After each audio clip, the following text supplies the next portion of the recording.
Pinong-pino, libo-libo. Di nakilala kung sino ba ako. Nakahilera, iniwang abo. Kaya diretso lang bubugato.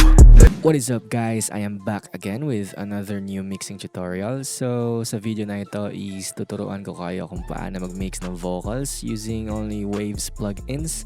Alright, so let's get started. Okay, so I have a track here and as you can see, this is a multi-track session. Pero I will not discuss how I mixed the beat in this video. Focus lang tayo sa vocals.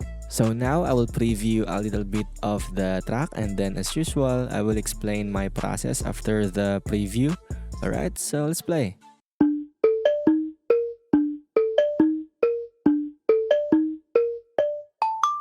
Pinong-pino, libo-libo. Di nakilala kung sino ba ako. Nakahilera, iniwang abo.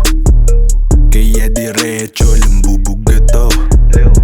Finna make you bounce, finna make you bounce. Gitnang daliri, mga pusi lang nanandadown. You know what I mean, you know what I mean. Kahit anong gawin sa akin ng tingin. Tapos blaze man, habang nalaseng. So meron na tong verse vocals, verse adlibs, hook, and hook adlibs. Pretty basic vocal structure lang. Let's start dito sa verse vocals. First plugin for the verse is NS1, SATA lang to eliminate the background noise. And then I added a Waves tune real time to tune the vocals. Thus after that, I added REQ, low cut, and a little bit of high-end boost. From the west side, dala-dala best vibe.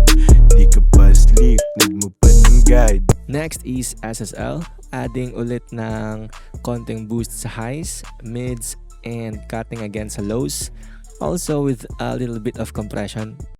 From the west side, dala-dala best vibe. Di ka pa sleep, nagmo pa ng guide.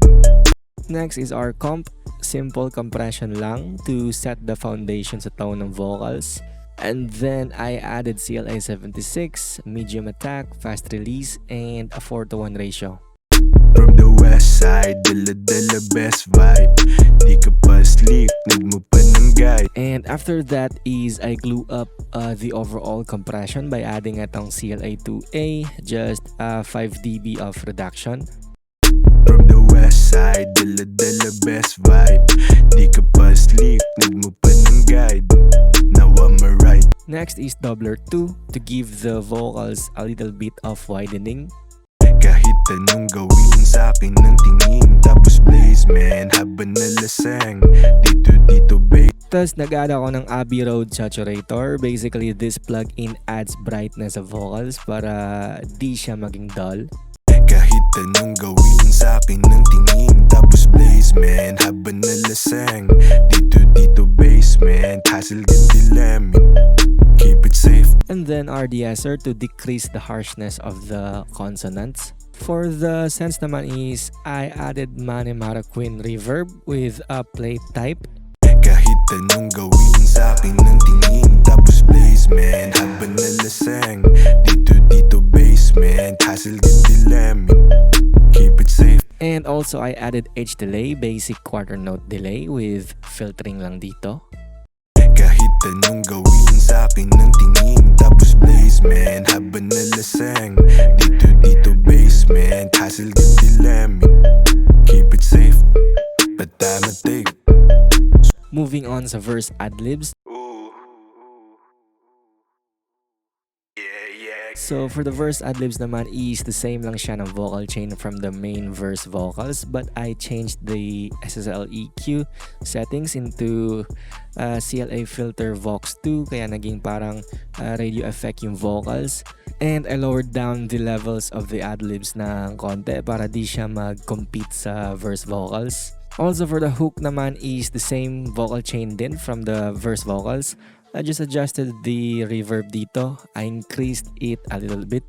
Finna hit, grab the whip, drip. Where you at? Gas, puro gas, walang beef, beep.